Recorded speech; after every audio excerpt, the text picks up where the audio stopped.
መጽሐፈ ዜና መዋዕል ቀዳማዊ ምዕራፍ 29 ንጉሡም ዳዊት ለጉባኤው ሁሉ እንዲህ አለ። እግዚአብሔር ብቻውን የመረጠው ልጄ ሰሎሞን ገና ብላቴና ለጋ ነው። ሕንጻው ግን ለእግዚአብሔር ለአምላክ ነው እንጂ ለሰው አይደለምና ሥራው ታላቅ ነው።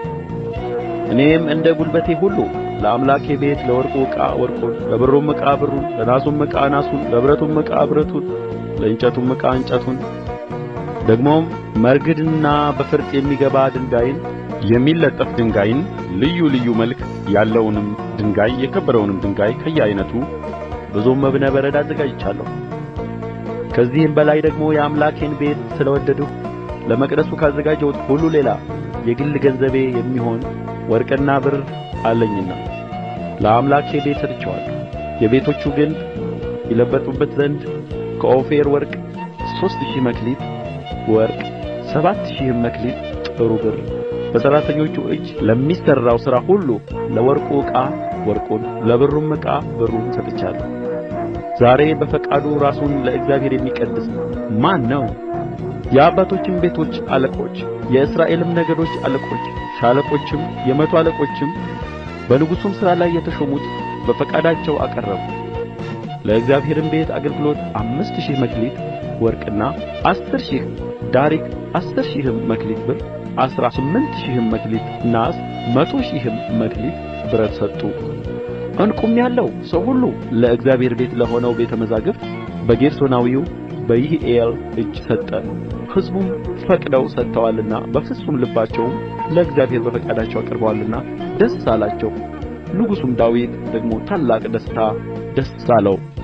ዳዊትም በጉባኤው ሁሉ ፊት እግዚአብሔርን ባረከ። ዳዊትም አለ፣ አቤቱ የአባታችን የእስራኤል አምላክ ሆይ ከዘላለም እስከ ዘላለም ተባረከ።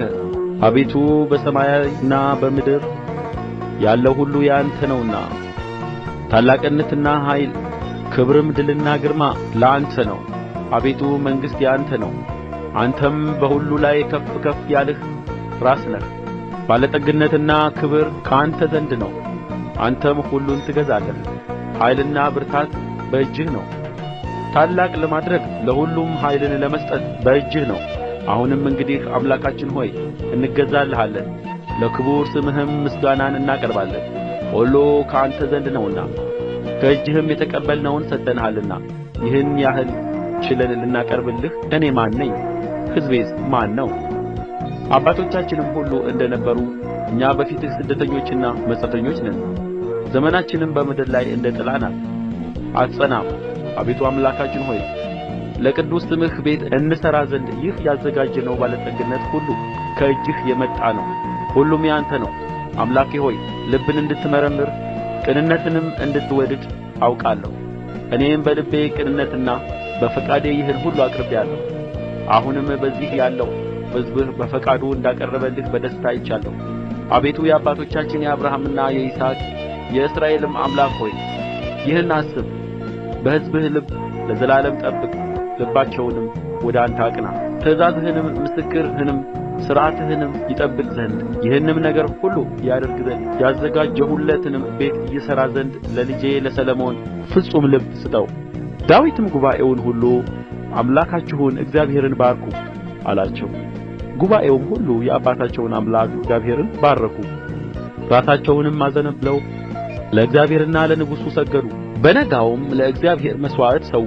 የሚቃጠለውንም መሥዋዕት ለእግዚአብሔር አቀረቡ። 1000 ወይፈን፣ 1000 አውራ በጎች፣ 1000 የበግ ጠቦቶች። የመጠጥ ቁርባናቸውንም ስለ እስራኤልም ሁሉ ብዙ መሥዋዕት አቀረቡ። በዚያም ቀን በታላቅ ደስታ በእግዚአብሔር ፊት በሉ ጠጡ። የዳዊትንም ልጅ ሰሎሞንን ሁለተኛ ጊዜ አነገሡት። እርሱንም አለቃ ይሆን ዘንድ ለእግዚአብሔር ቀቡት። ሳዶቅንም ካህን ይሆን ዘንድ ቀቡት። ሰሎሞንም በአባቱ በዳዊት ዙፋን ላይ ተቀመጠ፣ ተከናወነለትም። እስራኤልም ሁሉ ታዘዙለት። አለቆችም ሁሉ ኃያላኑም ደግሞም የንጉሡ የዳዊት ልጆች ሁሉ ለንጉሡ ለሰሎሞን እጅ ሰጡት። እግዚአብሔርም ሰሎሞንን በእስራኤል ሁሉ ፊት እጅግ አገነነው። ከእርሱ በፊትም ለነበሩት ለእስራኤል ነገሥታት ያልሆነውን የመንግሥት ክብር ሰጠው። የእሴይም ልጅ ዳዊት በእስራኤል ሁሉ ላይ ነገሠ። በእስራኤልም ላይ የነገሠበት ዘመን 40 ዓመት ነበረ። 7 ዓመት በኬብሮን ነገሠ። 33 ዓመት በኢየሩሳሌም ነገሠ። ዕድሜም ባለጠግነትም ክብርም ጠግቦ በመልካም ሽምግልና ሞተ።